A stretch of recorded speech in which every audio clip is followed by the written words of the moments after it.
যেখানে গৌড়ীয় মঠের সাধুরা কৃষ্ণ ভজন করতে চান, কৃষ্ণ ভক্তিতে এগোতে চান, কৃষ্ণ ভজন করে গোলকে কৃষ্ণের নিত্য সেবা পেতে চান, সেখানে মর্যাদার একটা বিরাট রোল রয়েছে।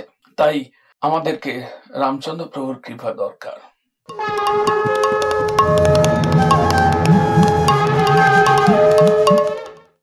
আজ শ্রী শ্রী রাম নবমীর শুভ ব্রত উপবাস, ভগবান মর্যাদা পুরুষোত্তম ভগবান রামচন্দ্রের শুভ আবির্ভাব তিথি।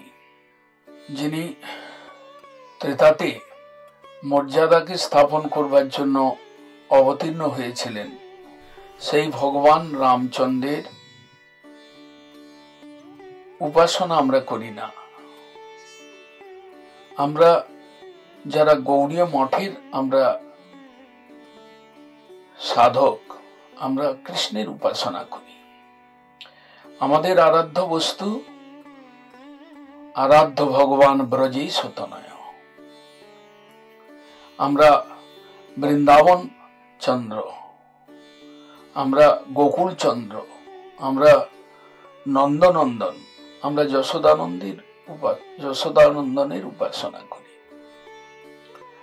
কিন্তু তা বলে যে আমরা অন্যান্য অবতারের সম্মান করি না তা নয়, কিন্তু আমাদের মূল উপাস্য তত্ত্ব রাধা গোবিন্দ। তথাপি কেন আমরা রাম নাম করি? গৌড়ীয় সমাজ কেন রাম নাম কীর্তন করে? কেন তারা রামনবমীর ব্রত যাজন করে? তাদের জীবনে এর প্রয়োজনীয়তা কোথায়? এই সম্বন্ধে আজকে আলোচনা করতে চাই। প্রকৃতপক্ষে পুরাণ বলছেন, এক কৃষ্ণ নাম সমান 3 রাম নাম, এবং 3 রাম নাম সমান সহস্র বিষ্ণু নাম। পুরাণে বর্ণিত হয়েছে, সহস্র নামনাং পুণ্যানাম ত্রিরাবৃত্তাতু যৎ ফলম একাবৃত্তাতু কৃষ্ণস্য নামৈকম তৎপ্রযচ্ছতি। সহস্রবার বিষ্ণু নাম জপ করলে যে ফল, 3 রাম নাম জপ করলে সেই ফল, এবং 1 কৃষ্ণ নাম জপ করলে সেই ফল পাওয়া যায়। অতএব গৌড়ীয়রা তারা চতুর, তারা রসিক, রসের বিচার জানেন, তাই তারা বিষ্ণু নাম বা রাম নাম অপেক্ষা শ্রেষ্ঠতম যে কৃষ্ণ নাম এবং কলিযুগের যে নাম সেবা, নাম সংকীর্তন সেবা, কৃষ্ণ নামে শ্রেষ্ঠ নামের সেবা কলিযুগে বিহিত হয়েছে। শ্রী চৈতন্য দেবের কৃপায় আমরা কৃষ্ণ নাম পেয়েছি, আমরা তাই কৃষ্ণ নাম করি। কিন্তু আমরা আজকে রাম নাম জপ করছি কেন? আমরা রাম নামের কীর্তন করছি কেন?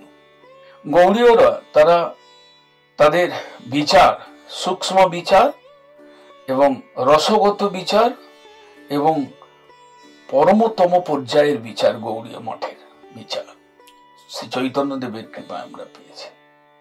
তাই আমরা কৃষ্ণ উপাসক হলেও আমরা রাম নাম করছি কেন? এর বিচার সুন্দরভাবে দিয়েছেন স্বয়ং শ্রী চৈতন্য দেব। তিনি কোন প্রসঙ্গক্রমে তিনি দেখিয়েছেন, মর্যাদা লঙ্ঘন মুই সহিতে না পারো। রসগত বিচারে অযোধ্যাপতি শ্রী রামচন্দ্র ঐশ্বর্য এবং ঐশ্বর্যের প্রাধান্য রয়েছে, মাধুর্যের স্পর্শ রয়েছে, কিন্তু মর্যাদার প্রাধান্য রয়েছে রামচন্দ্রের লীলায়। তিনি মর্যাদা স্থাপন করবার জন্য এসেছিলেন। মর্যাদা প্রয়োজন রয়েছে। কাদের জন্য প্রয়োজন রয়েছে?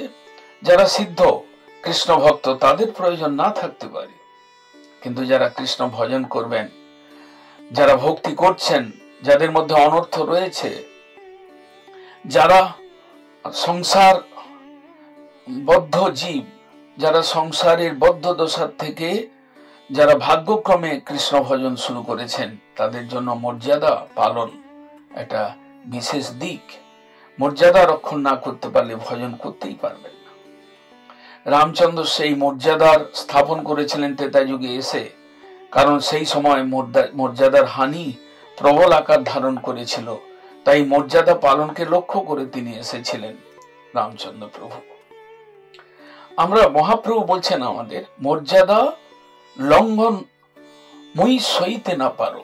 জগদানন্দের প্রসঙ্গে যখন তিনি সনাতন গোস্বামী পাদকে উপদেশ দিচ্ছিলেন, তুমি বৃন্দাবনে চলে যাও, সেই প্রসঙ্গে মহাপ্রভু বলেছিলেন, ক্রোধিত হয়ে বলেছিলেন, যেখানে ভক্তি সাধন, যেখানে ভক্তি সাধকের সাধনের প্রয়োজন রয়েছে, বিধির আকার নিয়ে এগোতে হবে এমন অধিকার রয়েছে, স্বাভাবিক রাগ জন্মায় নাই, এইরকম সাধকের জন্য বিধির আকার যুক্ত ভক্তি, জগৎগুরু ভক্তি সিদ্ধান্ত সরস্বতী প্রভুপাদ সেই বিধির আকার যুক্ত ভক্তি, রাগ ভক্তিকে করবার জন্য তিনি গৌড়ীয় মঠ স্থাপন করেছেন, সাধু সঙ্গ দিয়েছেন, প্র্যাকটিক্যাল একটা রুম তৈরি করেছেন, যেখানে গৌড়ীয় মঠের সাধুরা কৃষ্ণ ভজন করতে চান, কৃষ্ণ ভক্তিতে এগোতে চান, কৃষ্ণ ভজন করে গোলকে কৃষ্ণের নিত্য সেবা পেতে চান, সেখানে মর্যাদার একটা বিরাট রোল রয়েছে। তাই আমাদেরকে রামচন্দ্র প্রভুর কৃপা দরকার। যখন তিনি এসেছিলেন আমাদের ত্রেতা যুগেতে, তখন সেই মর্যাদার প্রয়োজন ছিল, তাই আমরা সেই রামচন্দ্র প্রভুর উপাসনা করি। তাছাড়া মহাপ্রভুর কৃপাসিক্ত ছিল রূপ গোস্বামী পাদ গৌড়ীয় বৈষ্ণব জগৎকে দেখিয়েছেন যে নরসিংহ অবতার, রাম অবতার এবং কৃষ্ণ অবতার, এই তিনজন পরাবস্ত অবতার, অর্থাৎ অন্যান্য অবতারের থেকে এরা হচ্ছে সর্বাধিক প্রভাবশালী, কৃষ্ণ তাদের মধ্যে চরম। সেই যে নৃসিংহদেব, তিনি যখন এসেছিলেন, আবির্ভূত হয়েছিলেন স্তম্ভের থেকে, তখন তার উদ্দেশ্য ছিল ভক্তের হৃদয়ের ভিতরে অবিদ্যাকে নাশ করবেন। সেই অবিদ্যা নাশ করতে গিয়ে তিনি যে বিকট রূপ, উগ্র রূপ নিয়ে এসেছিলেন, সেটা দেখে ব্রহ্মা এবং লক্ষ্মী দেবী পর্যন্ত ভয় পেয়েছিলেন। প্রভাব, নৃসিংহদেবের প্রভাব ছিল। রামচন্দ্র অবতারে তিনি যখন পিতৃ মর্যাদা, পিতৃ সত্য পালনের জন্য তিনি যখন 14 বছর বনবাসে যাচ্ছেন, তখন সেই খালি পায়ে বনে বনে ভ্রমণ করার যে ত্যাগ শিকার, সেই ত্যাগ দেখে জঙ্গলের বৃক্ষ পর্যন্ত ক্রন্দন করেছিল। সেটা তার মর্যাদা রক্ষণের প্রভাব হোক বা রামচন্দ্রের যে বৈরাগ্যের প্রভাব হোক, সেই প্রভাবের জন্য আমরা রামচন্দ্র প্রভুকে আমরা ভজনা করি বা তার নাম করি, তার ব্রত পালন করি। আর কৃষ্ণচন্দ্র, তিনি তো সর্বোপরি, তিনি যে ব্রজপ্রেম, তিনি গোপীদের মাধ্যমে ব্রজপ্রেমের আস্বাদনে করবার জন্য তিনি এই ভৌম প্রপঞ্চে এসেছিলেন।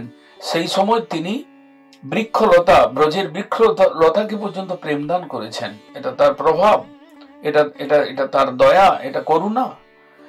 এই যে 3 প্রভাবযুক্ত অবতার বা স্বয়ং অবতারী কৃষ্ণ, এটা পরাবস্ত অবস্থা। সেই জন্য গৌড়ীয়দের মহাপ্রভু শিখিয়েছেন, নৃসিংহদেবের নাম করো, ভক্তি বিঘ্ন বিনাশকারী নৃসিংহদেবের জয় দাও, এবং ভগবান রামচন্দ্রের ব্রত পালন করো। কারণ ভক্তি অনুশীলন করতে গেলে মর্যাদা বোধ থাকা চাই, নতুবা তুমি পদে পদে বাধা প্রাপ্ত হয়ে ভক্তি থেকে চ্যুত হতে পারো। তাই আজকে গৌড়ীয় ভক্তগণ মহাপ্রভুর কৃপায় রূপ সনাতন আদির সিদ্ধান্তের আলোকে তারা রামনবমীর ব্রত করছেন, রাম নাম করছেন, রাম কীর্তন করছেন। হরে কৃষ্ণ। বাঞ্ছা